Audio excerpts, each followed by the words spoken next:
പ്രധാനമന്ത്രി നരേന്ദ്രമോദിയുടെ ലക്ഷദ്വീപ് സന്ദർശനത്തിനെതിരെ മാലിദ്വീപ് മന്ത്രിമാർ നടത്തിയ വിവാദ പരാമർശം മാലിദ്വീപ് ടൂറിസം മേഖലയ്ക്ക് വമ്പൻ തിരിച്ചടിയായിരിക്കുകയാണ്.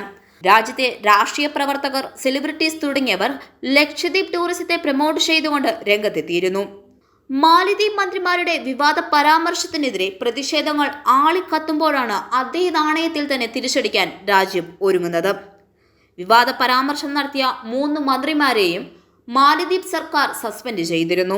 വിവാദ പരാമർശത്തിൽ വമ്പൻ തിരിച്ചടിയായി ലക്ഷദ്വീപിൽ പുതിയ വിമാനത്താവളം നിർമ്മിക്കുവാനും കേന്ദ്രം പദ്ധതിയിടുന്നു. ലക്ഷദ്വീപ് സന്ദർശനത്തിന് പിന്നാലെ പ്രധാനമന്ത്രി നരേന്ദ്രമോദിയുടെ ചിത്രങ്ങളും വീഡിയോകളും സമൂഹമാധ്യമങ്ങളിൽ വൈറലായിരുന്നു. നരേന്ദ്രമോദിക്കെതിരെ മാലിദ്വീപ് മന്ത്രിമാർ നടത്തിയ വിവാദ പരാമർശം മാലിദ്വീപിന് തിരിച്ചടിയാകുമെന്ന കാര്യത്തിൽ യാതൊരു സംശയവും ഇപ്പോഴില്ല.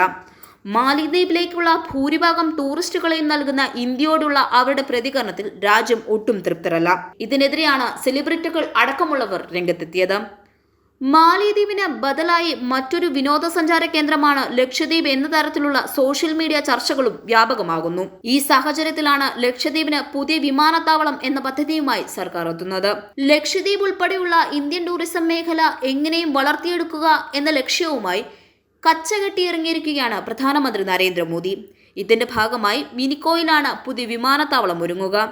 ഇത് സംബന്ധിച്ച ശുപാർശ കേന്ദ്രം നൽകി കഴിഞ്ഞു. ലക്ഷദ്വീപ് ടൂറിസത്തിനും പൊതുജനത്തിന്റെ ഗതാഗതത്തിനും ഇത് വലിയ മുതൽക്കൂട്ടാകും. ലക്ഷദ്വീപിലെ പൊതുജനത്തിന്റെയും സഞ്ചാരികളുടെയും ഏറ്റവും വലിയ വെല്ലുവിളിയായ ഗതാഗത പ്രശ്നങ്ങൾക്ക് ഇത് വലിയ ആശ്വാസമാകും.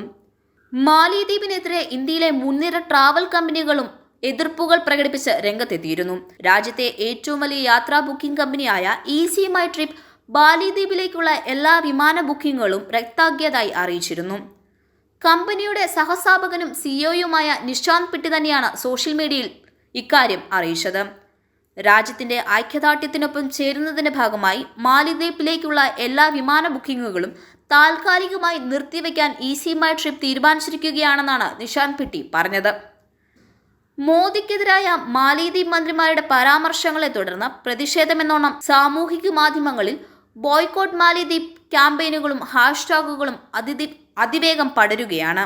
ഇതിനകം മാലിദ്വീപിലേക്കുള്ള 8000-ലധികം ഹോട്ടൽ ബുക്കിംഗുകളും 2500-ലധികം വിമാന ടിക്കറ്റുകളും ഇന്ത്യ റദ്ദാക്കിയെന്നാണ് ട്രാവൽ ഏജന്റുമാർ വ്യക്തമാക്കുന്നത്. മാലിദ്വീപിനെതിരായ ക്യാമ്പയിൻ ഇന്ത്യയിലെ ടൂറിസം നഗരങ്ങളുടെ പ്രസക്തി ഇരട്ടിയാക്കി. ക്രിക്കറ്റ് ഇതിഹാസം സച്ചിൻ ടെണ്ടുൽക്കർ, സഹതാരം വീരേന്ദ്ര സെവാഗ്, ബോളിവുഡ് സൂപ്പർ താരങ്ങളായ അക്ഷയ് കുമാർ, സൽമാൻ ഖാൻ, ജോൺ എബ്രഹാം, ശ്രദ്ധ കപൂർ, കങ്കണ റണാവത്ത് തുടങ്ങിയവർ ഇന്ത്യൻ വിനോദസഞ്ചാര കേന്ദ്രങ്ങളിലേക്കുള്ള യാത്രയ്ക്ക് പ്രോത്സാഹനവുമായി രംഗത്തെത്തി. ചലോ ലക്ഷദ്വീപ് ഹാഷ്ടാഗ് ട്വിറ്ററിൽ ഉൾപ്പെടെ ഇപ്പോൾ ട്രെൻഡിംഗ് ആണ്. മാലിദ്വീപിലേക്ക് ഏറ്റവും അധികം വിനോദസഞ്ചാരികൾ എത്തുന്നത് ഇന്ത്യയിൽ നിന്നാണ്. 2023-ൽ 2,09,198 ഇന്ത്യക്കാരാണ് മാലിദ്വീപ് സന്ദർശിച്ചത്. 2020-ൽ 20 ലക്ഷത്തിലധികം പേരെ പ്രതീക്ഷിച്ചിരിക്കെയാണ് നയതന്ത്ര ബന്ധം പോലും തകരാറിലാക്കുന്ന ഈ വിവാദം.